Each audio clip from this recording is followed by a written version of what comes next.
SaferWatch and law enforcement.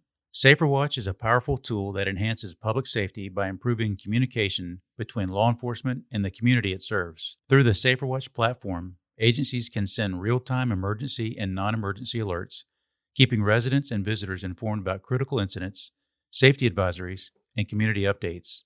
Additionally, SaferWatch allows the public to report crime tips, suspicious activities, and threats, providing law enforcement with valuable intelligence. SaferWatch tips have led to the prevention of school shootings, stopped sexual predators, caught wanted fugitives and burglary suspects, and has even prevented suicides.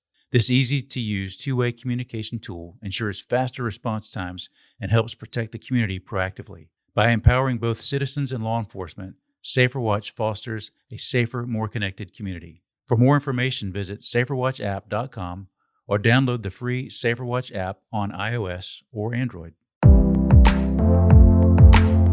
Welcome to The Tactical Pause, the official podcast of the Florida Deputy Sheriff's Association. I'm John Creamer, Deputy Executive Director of FDSA. Each episode, I sit down with law enforcement thought leaders to tackle critical issues shaping the future of public safety.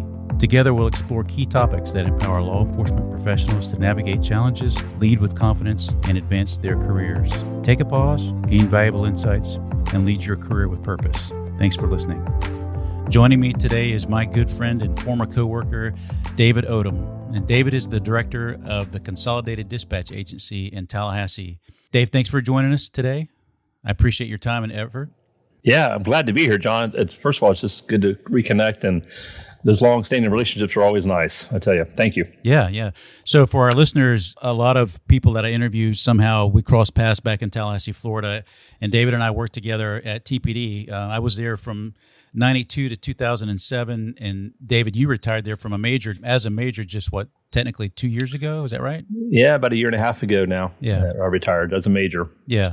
So in your time at TPD, what pathway led you down to one day being the director of the CDA? Well, that's a good question, John. I'm not sure. I know the path that got me here. It's funny, though, is when you start a career, you don't know where that path's going to lead you, and you think it's going to go in one direction. The next thing you know, you're the director of the Consolidated Dispatch Agency. So I think the interesting part is that some opportunities presented itself over the years that, quite honestly, I didn't look at as favorable for me or was eager to achieve. And one of those is, I became the liaison here at the Consolidated Dispatch Agency for the Tallahassee Police Department years ago, not knowing that decision that was made to come here would lead to me being the director here years later. So that a great jump off point. So For the listeners, Tallahassee's different, right? So there used to be a dispatch center at the Tallahassee Police Department.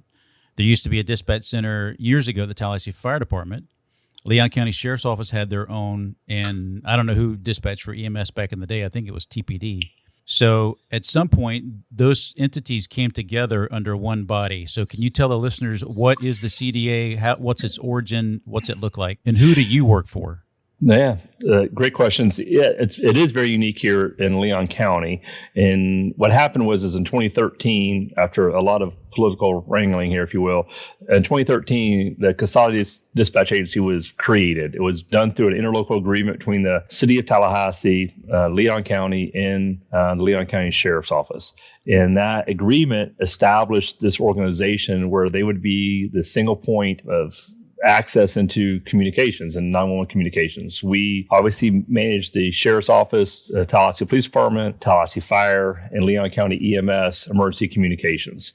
And so every 911 call that's generated through the system in Leon County gets sent to the Consolidated Dispatch Agency. So it comes here, and then we manage that dissemination of information to those quote partner agencies. It's always get asked, so we're not city employees and they're not county employees. And so they technically work for me as the director, and I work for basically a governing board. And that governing board consists of the city manager, the county administrator, and the local sheriff. And so they're the ones that have the authority to hire me, and they obviously have the authority to terminate me. And so that structure has been in place since 2013. And at the beginning, there was some struggles, growing pains, if you will. And now over the last probably 4 to 4 years or so, it's leveled out and stabilized here quite a bit. So it's been good. So let me ask you this. So earlier in your career, you were the liaison. Tell me about that. Was that a lieutenant's position? Yeah, it was a lieutenant's position. And basically, when the organization was created, there was just a lot of struggle trying to establish protocols and procedures. You're bringing in multiple different organizations into one, and policies, procedures, those types of things struggled here to try to find some uniformity between them. So they assign liaisons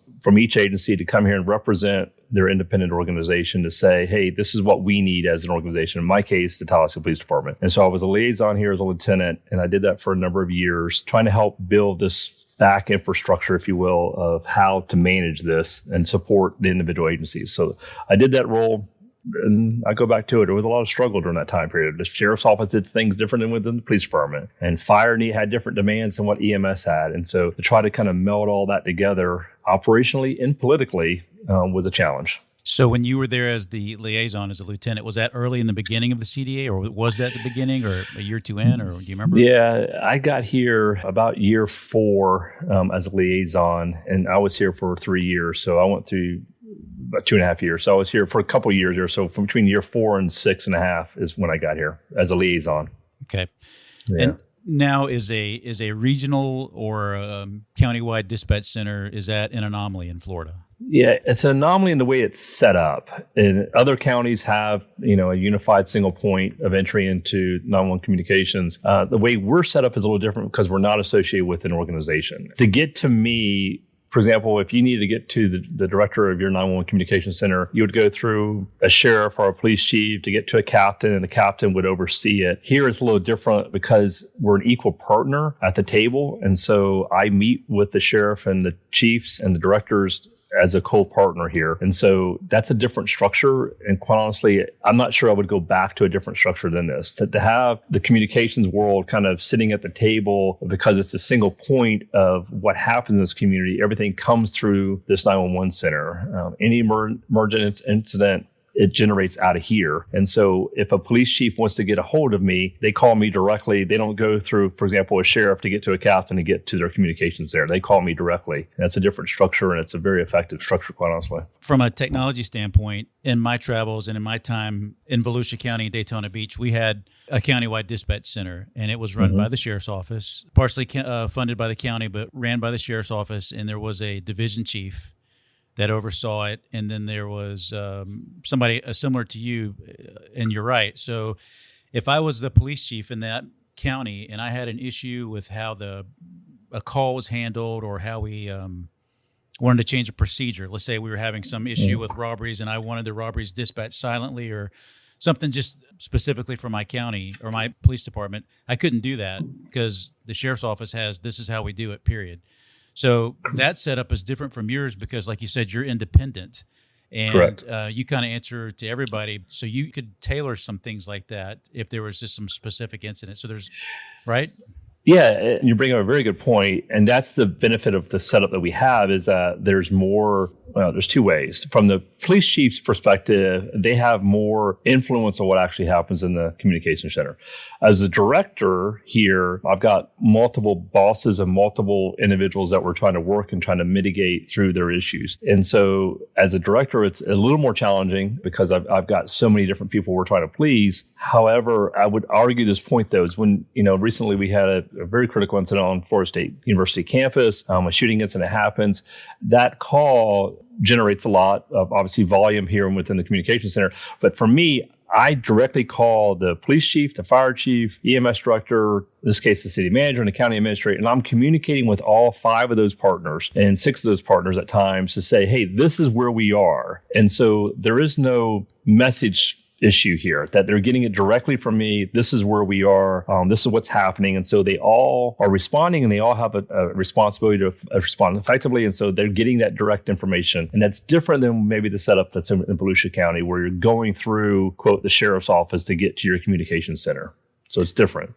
Yeah. I see the value in that. And I know that in South Florida, there are a lot of similar centers to yours. None of them are operated in the command structure that you have, like you're talking about in the beginning of this, but they're usually regional or countywide centers.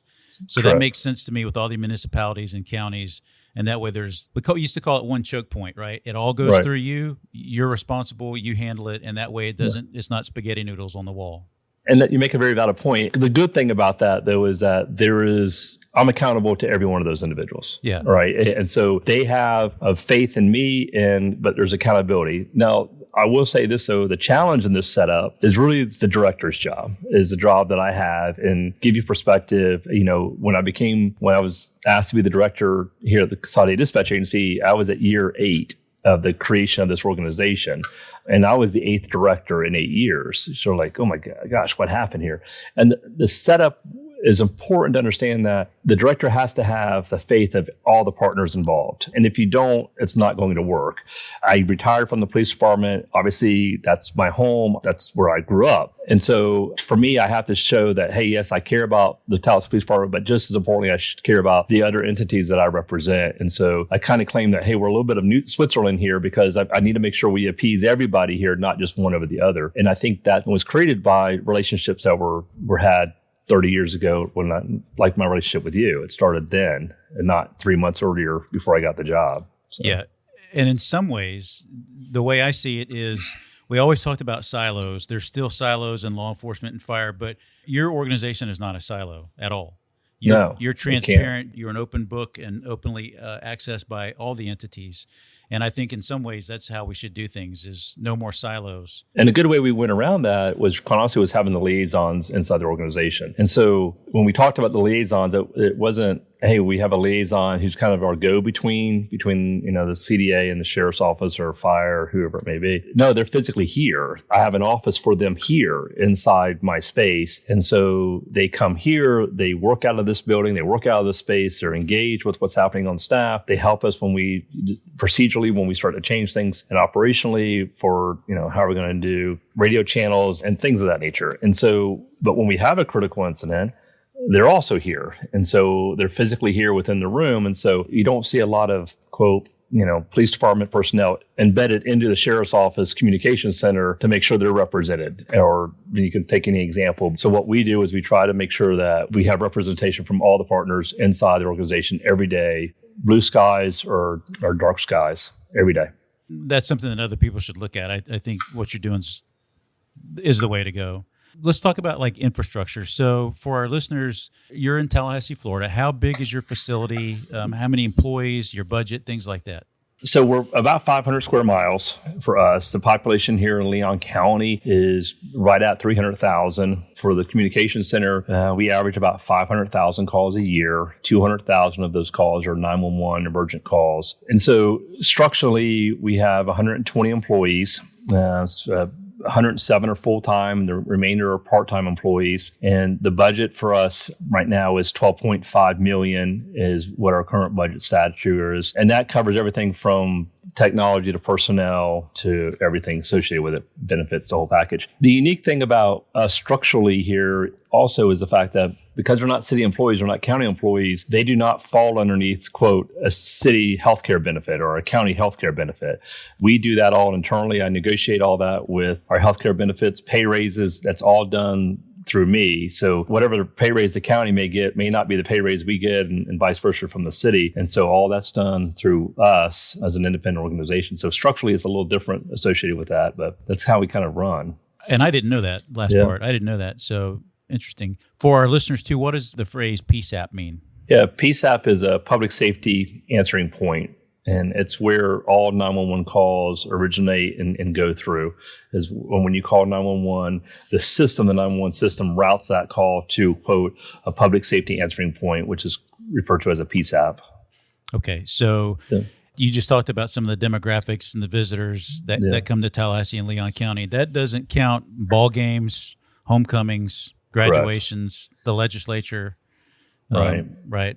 Yeah, I don't interrupt, but just FSU football game is a good example. That they'll hold about 80,000 people at that FSU stadium, and so that's probably half of that population's influx from outside the community here coming to us. Yeah, and from a technical standpoint too, so that unfortunate tragedy that happened at FSU just a few weeks ago, you had responders from not just the city police, the county sheriff. Where were some of the other responders from?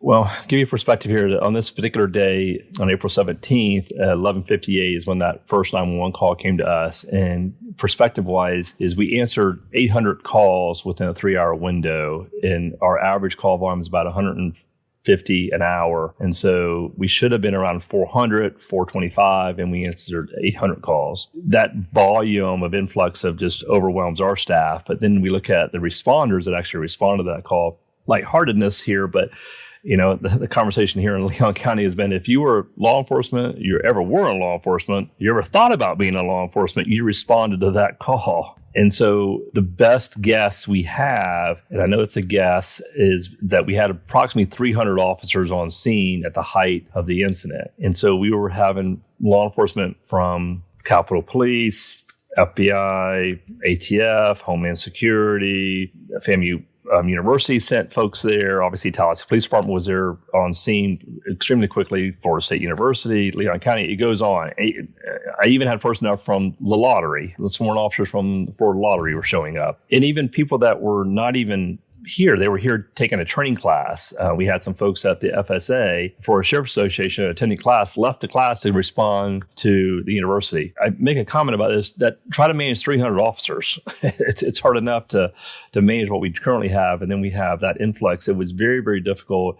A lot of folks did not have the radio channels. They did not know what was going on. And so that we're trying to manage those numbers here was really extensive and overwhelming for our staff, for sure. I'm glad you said that. So let's camp out on that for a second, because incidents of that magnitude don't happen very often, but they seem to happen a lot in Tallahassee, whether it's the Stroger shooting or years ago, you and I responded out to FCI, the Federal Correctional Institute, when there was a shooting there. And you have every 3 or 4 letter agency has a headquarters in Tallahassee. And for the listener, so everybody that works in the city of Tallahassee or Leon County, firefighter, EMS, they're on your radio system, right? They have interoperability. Correct. They can talk to one another. Yep. But if I'm responding as a state agent or even FSU PD, that doesn't mean we're on the same system, right? FSU PD is on the same radio system as we are. They are not on the same CAD system that we are, for example. And I'm not here to pick on FSU. No, tell the listeners what a CAD is, just in case. Yeah. CAD is the computer-aided dispatch. That's how we manage, resources and staffing and things like the call volume itself, and how do we know where to send people. And for us, we track our first responders, fire, EMS, law enforcement through GIS mapping and things of that nature. So I can specifically tell you where everybody is. There's a big map screen here that I can, at any given moment, I can tell you who's there, how many people are there, and names of those officers or firefighters or whoever it may be. When you're not on that system, then you're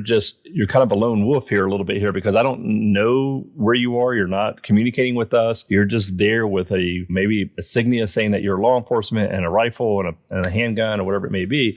And quite honestly, that response actually generated more calls for service for us than the original call did. I see a gentleman with a long rifle, and he's standing outside the building here, and then we get multiple calls about that, and it turns out it's a law enforcement officer. There's critical incidents. People don't see 2.5-inch badge, and they're not really recognizing the insignias. What does that mean to them? And so a lot of folks, especially the students in this case, were just, of course, they were terrified and worried and scared. And so we were getting so many calls about other, quote, shooters that turned out to be other law enforcement personnel that were not on our system, that were, quote, self-deploying them, to the call. Okay. So let's zoom out of that and let's go back to your center. So a call comes in, somebody calls 911. How does it work? Take that particular incident off the table, but I randomly call 911 for an emergency. What happens? Yeah, so when you call 911, and let's take a generic call, a traffic crash with injury, for example, that call for service will come in. Our 911 operators are focused and zeroed in on the caller. And so they do a thing called protocols, where they run through. It's a system. IED it's a ProQA system for those in the business here. But that protocol system is what they run through, and they ask you very specific questions. The first one is, what's the location, and what's the incident type, and then from that they start asking very specific questions, such as how many people are involved, suspects, all that kind of thing. In this case, if you have a traffic crash with injuries, it's going to go through the specific questions related to that incident type. And so as they're taking that call information, depending on what the caller tells us, depends on how we respond to that. How many officers go, how many fire engines go, who all goes to that call based on that caller information. So with that being said, the information provided by the caller is extremely critical to us. Here in Leon County, it's a little unique. And the reason why is because we don't have a lot of outside resources like additional ambulances. We don't have a neighbor to Leon County that is of size that can help support us and support their independent counties. And so we're really kind of dependent upon ourselves to take care of ourselves. And so that call gets entered into, quote, that CAD system, that computer-aided dispatch center, dispatch system. And then it goes to radio, and law enforcement will get deployed to that. And then it gets a thing called cloned, which means it will go to fire and it will go to EMS. And then all three agencies will get dispatched based on the notes on a singular computer program that we have. And so we have different dispatchers for EMS, a different dispatcher for fire, and we have a different dispatcher for law enforcement. And so 3 different radio operators will take that singular call and manage their own resources to that call. Thank you. You just unpacked so much. So a lot of people think they're just sitting there answering the phone and the same person is saying something over the radio. So a call comes in. As a 911 operator, that's a position, right? That's a position that I have to be trained in that position, right? Yeah, you have to be certified through the state of Florida, through the Department of Health, to be able to answer a 911 call. You cannot answer a 911 call if you're not certified. That's one technical position, 911 call taker. All right, Correct. And then the radio. When you said somebody's sitting at their desk and they're working the radio, that's another position, right? A specific position.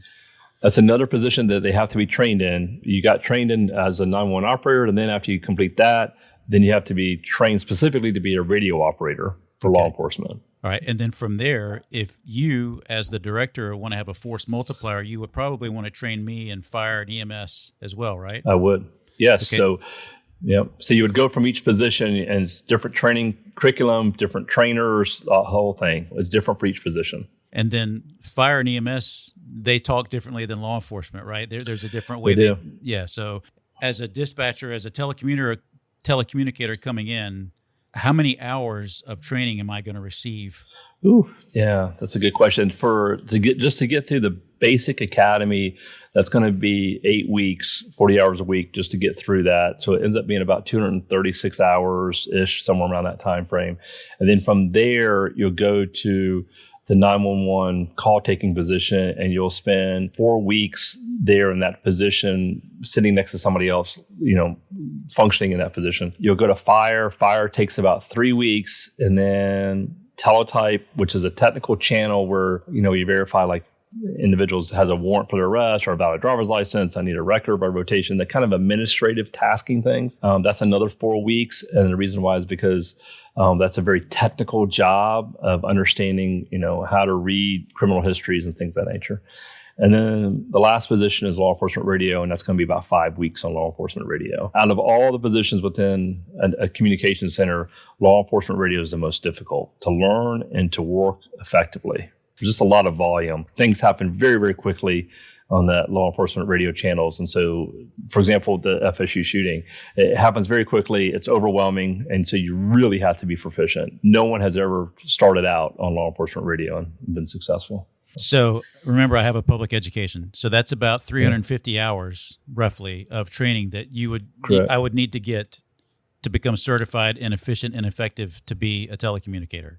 That's correct. Right. That's correct. And that training doesn't happen Monday through Friday, 8 to 5, right? No, the work hours for us is they do 12-hour shifts, and they, 6 in the morning to 6 at night, or 6 at night till 6 in the morning. And so they're working 12-hour rotations here. And the reason I bring all that up is I would imagine most of our listeners know that, but for some of the folks that are listening that don't know that, being a telecommunicator dispatch is very, very stressful. And I'll be honest with you, I couldn't do it. I know I couldn't do it. Back in the old days, if you were injured, they'd put you in dispatch, while you're on light duty, and that position would almost cure any ailment because you're like, hey, I'm good. You can put me back on the street. I'm good. There is some truth to that. Yeah, but the stress. Talk about that. So, and you have challenges of hiring somebody to do all those things and be trained effectively. And we'll talk about pay and benefits in a second. But from my position where I am in life now, I look at a lot of resiliency issues, and you and I have talked about that a lot. What do you think the stress level is for somebody that's a call taker or on the radio? And like you said, it's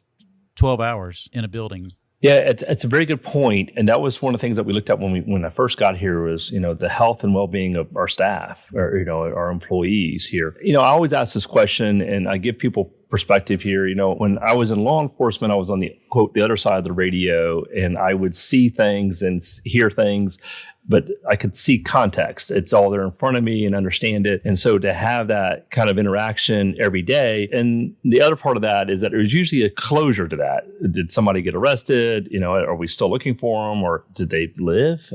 Just the basic things, some closure to some of this. Again, I asked the question consistently, which is worse? Is it seeing it or hearing it? In the law enforcement world, I would have argued that seeing all these things that have happened over the years, the very traumatic car crashes, people committing suicide, all those things that are associated with the job, I would have argued seeing it every day. And now getting a different perspective on, quote, this side of the radio, can you imagine hearing it?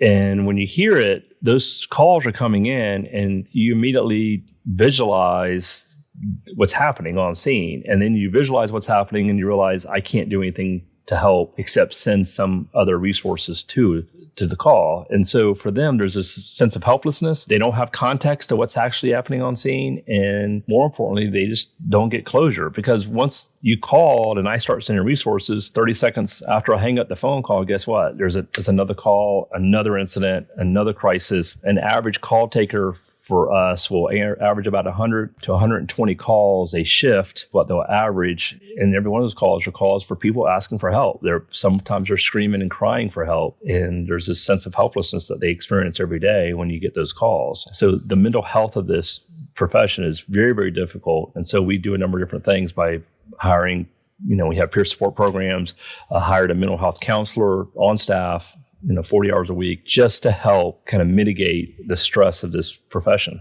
And we'll be right back. Every day you put your life on the line to protect and serve. Who's protecting you? United Badges Insurance Services operates as a dedicated resource for the first responder public safety community. Serving thousands of first responders, United Badges offers a wide range of products including commercial insurance, group accident and health insurance, and personal insurance such as auto, home, renters, rental properties, vacation properties, boat, motorcycle, RVs, flood, and umbrella. United Badges serves active and retired public safety personnel, public safety agencies, public safety associations, public safety support businesses, and public safety families and friends. Experience the United Badges difference. Call 800-566-5990 or visit unitedbadges.com to request your free insurance quote today. United Badges Insurance Services is a proud strategic partner of the Florida Deputy Sheriff's Association. Applicants are individually underwritten by each respective insurance carrier and subject to insurance policy terms and conditions. Not available in all states. Promotional material for descriptive purposes only. Now back to the show. Well, let's camp on that for a second. So like you said, when you and I were on patrol or a detective, or you're right, we would handle something and then maybe go hit the Circle K, get a Gatorade, a candy bar, start writing a report. And you're mobile. I could drive around. I could change my perspective. My senses are all disengaged from the crime scene, and now I'm driving, and I have a mental break. But the telecommunicator, the calls keep coming in. The phone keeps ringing. Somebody keeps hitting push to talk on the radio. It just doesn't stop. So it just doesn't stop. There was a phrase that entered our lexicon, I don't know, in the last decade or so, about telecommunicators being the first responders. Correct. And I think that often gets overlooked by the general public. And I think the stress level that they have also gets overlooked by the public. So you've done something that I think is very unique, and you started a wellness program, if you will. So tell the listeners about that, because that doesn't happen everywhere. Yeah, like I mentioned before, the wellness program just went beyond just peer support of just, hey, talking to coworkers, and it's beyond an agency's EAP plan. That's different. That's not what we're talking about here. A wellness program that I was very passionate about creating here as an organization was, someone physically here who understands the culture of the organization, who understands truly the dynamics that are happening on the phone every day. And so the only way to do that is to hire someone who is dedicated within the organization, who's embedded in the organization. And so, like I said, I hired a licensed mental health counselor, and she looked at, hey, how do we provide, this wellness to our staff, but not just on the difficult calls, but for life in general. I need you healthy here at work, but I want you healthy when you're not at work. And these outside stressors can cause some other issues that they bring to work. I have an adolescent problem at home, or, my spouse and I are not doing well, or we have a financial concern. And so we looked at really the whole person concept here. It's like, hey, how can we provide a holistic approach of helping our staff? And that's different. We don't see a lot of departments and agencies doing that. And so that engagement with her and our staff has become critical to the point where, again, go back to the FSU shooting here, a lot of stress associated with that one particular call. And she's here, she's on the floor, she's working the call with our staff as much as they are. And so to make sure that we're mitigating the stressors associated with it. And another thing we did too was I hired an individual, retired law enforcement officer, and who can provide closure. If you want to know what happened to the call, all you have to do is send them a note, an email saying, hey, can you tell me, did they live or did they die? Can you just tell me that? I just want to know, because I became emotionally invested in this situation. I just want to know what happened. And so they do nothing but just go and find out what the outcome was so we can get some closure. It's been instrumental for us, for our staff. I have in my role at FDSA, I have the privilege of, I think I've been to, there's 67 counties in Florida. I think I've been to 58 of them. And I try to go to every dispatch center I can and every correctional facility that I can while I'm there. And that's why I'm telling you, what you guys are doing at the CDA is not the norm in Florida. In my travels, it is not the norm, and it's paramount. Yeah. So I applaud you and your team for what you do there. So it's interesting when we first brought that program online. There was a little bit of resistance from the staff. And, hey, are they just going to go tell the boss what I'm saying? That whole thing that happens here. And then they quickly learned and quickly realized the person that I hired was very much invested in them. And when they're wearing the same uniform that our staff is wearing, it tells them what? They're part of us. They're part of our team. And I think that's the difference. And I hear agencies say, well, we have an EAP program, or we kind of piggyback what's happening over at, whatever agency, you name it. We kind of piggyback, we kind of share somebody. That's not what we're talking about. We're talking about someone who's truly vested in them, and that only happens when they're embedded in their organization. Right, so, right. Yeah. Our listeners can't see it, but behind you says Consolidated Dispatch Agency 911 Emergency Communications. And I think a lot of people forget that everything that happens in your building is an emergency to somebody. Correct. And it's hard not to get to take that home with you. So that your whole person concept is so important. Yeah, and from our background, this as well, it's the old saying that, hey, a crisis is self-defined. What's a crisis to me may not be a crisis to you. I have a 12-year-old granddaughter. If I took her cell phone away from her, that would spin her up. Yeah. You take my cell phone away from me, I'm hugging you all day long. Thank you, my friend here, taking it from me. But so it's self-defined. And when people call, they're in a state of crisis. A single mom who just got into a very serious car accident and doesn't have a car any longer, and how is she going to get kids to school, and how is she going to get to work because she doesn't have another vehicle? That's a different response than someone who's maybe married and has an extra vehicle that they can share. So it's different response. We talked about those, and I hate to use the word basic, but those fundamental positions that we just talked about. So what is in your chain of command? What is after, or what's your management structure look like? So I'm a call taker. I'm on the radio. What's next?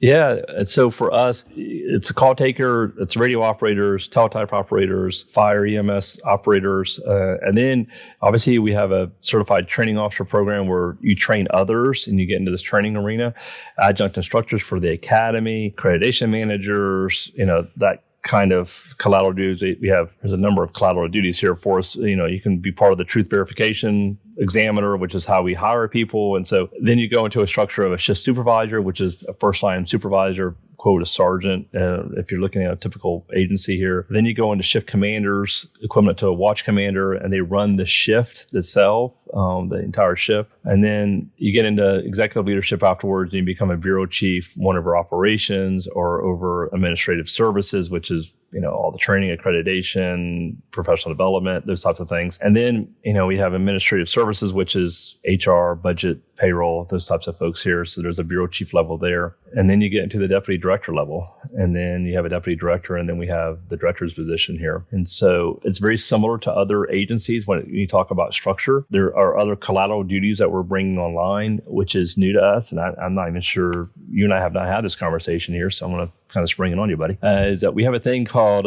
crisis navigators. And crisis navigators are folks here that are regular public safety communications operators, and they're certified to answer 911 calls. But if you get a call for service that is a mental health event, a mental health crisis, that call will be transferred to one of our internal crisis navigators who will help mitigate and manage that call. They will be trained, very highly skilled trained here in the area of how to mitigate and try to prevent law enforcement being deployed or being sent to those calls. Could we handle it internally where I no longer have to send an officer out for someone who's making suicidal threats? Could we mitigate that? And sometimes we may, and sometimes we may not. In the event that we're not able to mitigate it completely, we still send law enforcement, but we stay on the line with that caller to de-escalate the circumstances that are there on scene. So when the officer gets there, that it may just be a transport, or it may just be that they need to do a Baker Act based on the information that they shared with us, that we can in turn share with the officer. So we're trying to, or 2 points here. I'm trying not to send law enforcement if I can, on an example, on these suicidal calls. And if I do, can I mitigate it where the officer has a reduction and a level of force that needs to be applied, because we were able to try to de-escalate this as best we can. That's new in Florida. We don't see a lot of that. There's only a couple agencies, and I'm going to piggyback on Tampa a little bit here. Tampa's doing some amazing things in this space, and so that's huge for them. And so we felt we could do something very similar to that here, and working with like our 211 partners and our local mental health counselors and things of that nature to try to help expand that program. So it's a big program for us coming online. That's happening this year. And so that's another collateral duty. If you're interested in that space, you can be very well trained in the area of crisis navigator and try to de-escalate these events. The second area, which we're really excited about, is this area about drones as first responders.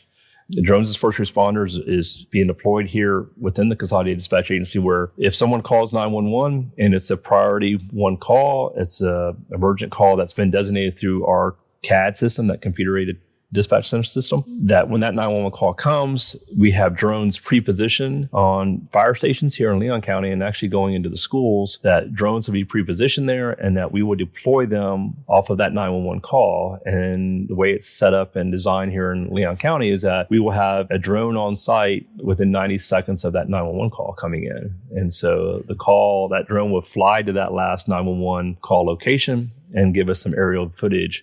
Prior to the first officer, firefighter, EMS personnel arriving on scene, we'll already have drone footage overhead here. We'll have pilots internally into the CDA, and so those pilots will take over the functionality of that drone when it arrives on scene, and supervisors, officers in the field can help direct the drone activity, give guidance. Hey, I need it on the north side, or whatever it may be. Or if we're looking for a missing person, it would help associate, hey, we see something from a distance. Can we get down? Because it can, they'll fly 400 feet up all the way down to the ground. So it helps us search areas. It helps us to respond. And so right now that program is coming online as well. And so that will be partially implemented this fall and then into next year. So that's another avenue that my staff is applying for. And quite honestly, they're interviewing for that position today. And I got a line of folks want to do that job. So it's good. For our listeners, everything that Director Odom is saying right now is not normal. So for our listeners, this does not happen. That is the beauty of, I think, the structure of the CDA and having the support of the county, the city, and the sheriff and your board members, because that's cutting edge. And like you said, if you're quoting something from Tampa, which is one of the largest cities in the state, and their innovation, and you guys have been innovators with your wellness program and with what you're doing here, and you also opened the door for this. So to me, the two, and hey, what do I know, Director? Right. I know even less. Trust me. There's two big things. You have huge challenges with personnel, and you have huge challenges with technology. Correct. Right. So, what are your pain points, briefly, with each one of those? Yeah, it's a great question. In the back of my mind, I keep thinking about the fact that, can we do more? That's always, as an innovator or trying to be an innovator in this field, is can we do more? And the technology part, it kind of holds you back a little bit. It's only so fast. It can only catch up to the vision that we have. So it struggles with us at times about, and can we do more and why can it not? So that gets to be a struggle at times. And some of it has to do with realistically the CAD system and how we communicate with other PSAPs around the city, not city, but around the state and neighboring counties and things.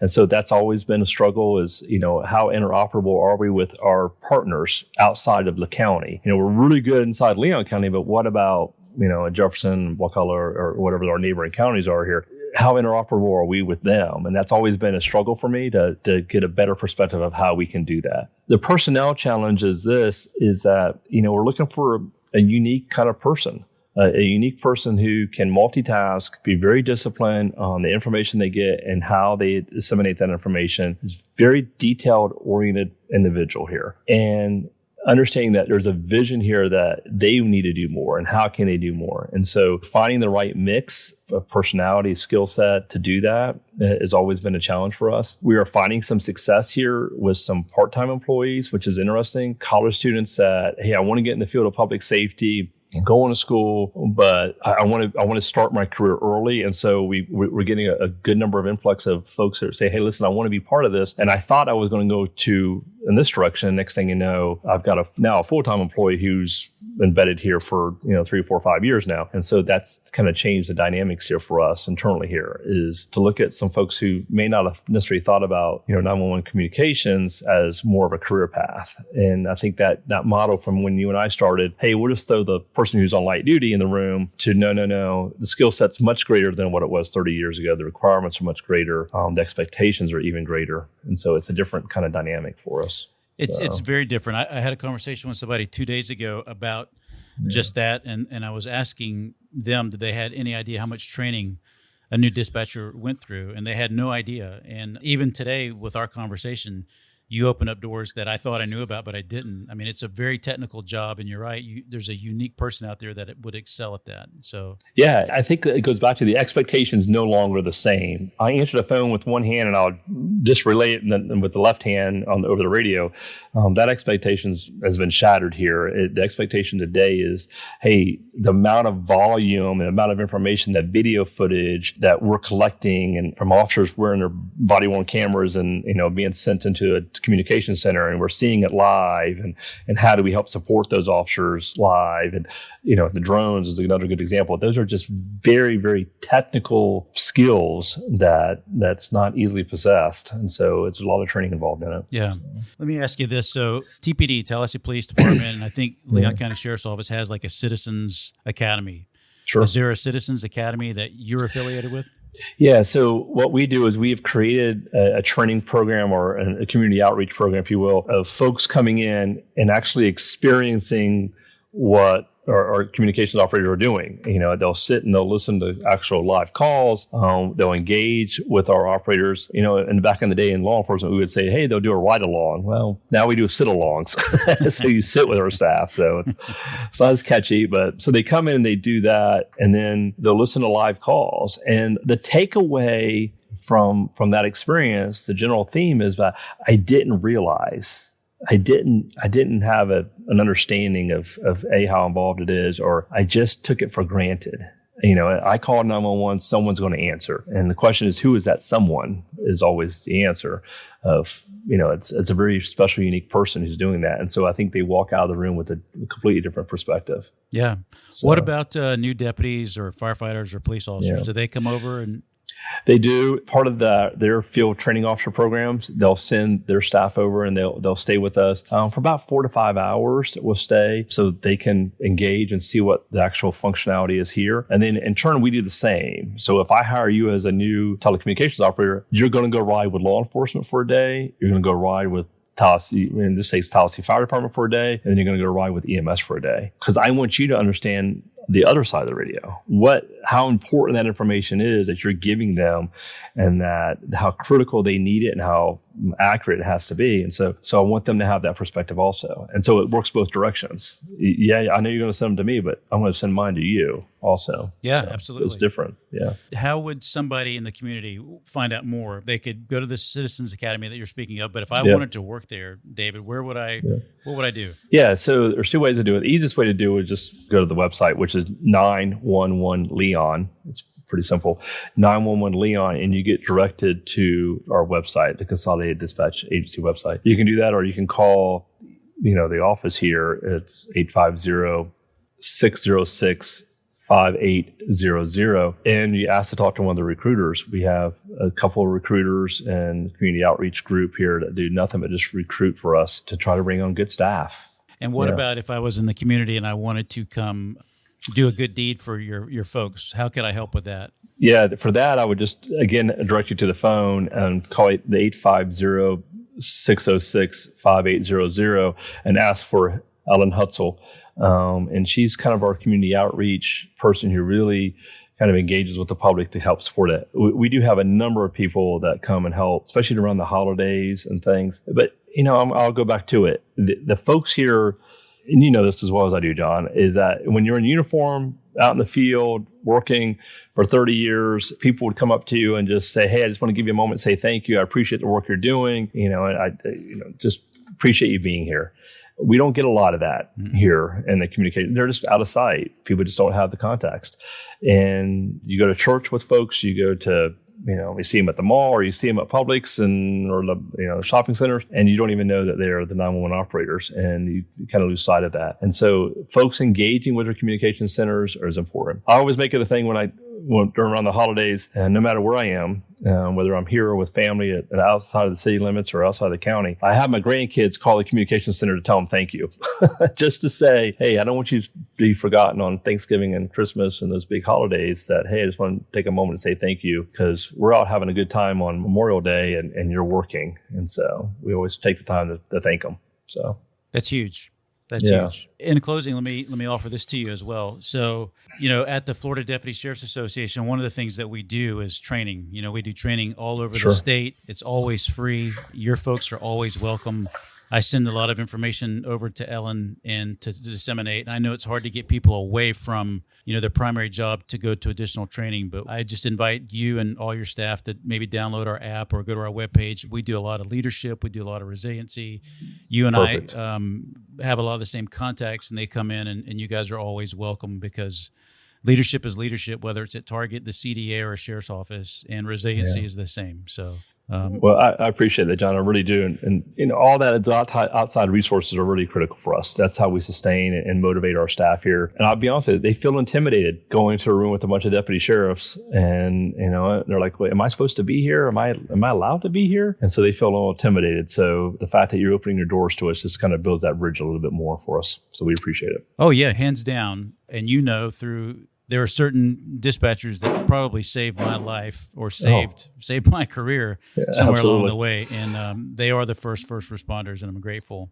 So, and going back to what you just said about saying thank you during the holidays. So from us at FDSA to you and your folks, thank you. Yeah, I appreciate it, John. I really do. Thanks for what you do. And again, this is Director David Odom of the Consolidated Dispatch Agency in Tallahassee. And they do all the communications, phone calls for Tallahassee and Leon County. We're so grateful for your time today, David. Thank you, Director. Absolutely. And I just want to take a moment to say thank you for the opportunity to be on your show here. I do appreciate it, my friend. Thank you. Thank you for listening to The Tactical Pause, the official podcast of the Florida Deputy Sheriff's Association. FDSA proudly serves over 25,000 deputy sheriffs across the state with legal benefits, vital training, and financial assistance in times of need. You can listen to previous episodes at fldeputysheriffs.org or wherever you get your podcasts. If you've enjoyed the show, please leave us a review and encourage your friends, coworkers, and those in the law enforcement community to listen as well. To learn more about the Florida Deputy Sheriff's Association and how we serve those who serve, visit our website at fldeputysheriffs.org.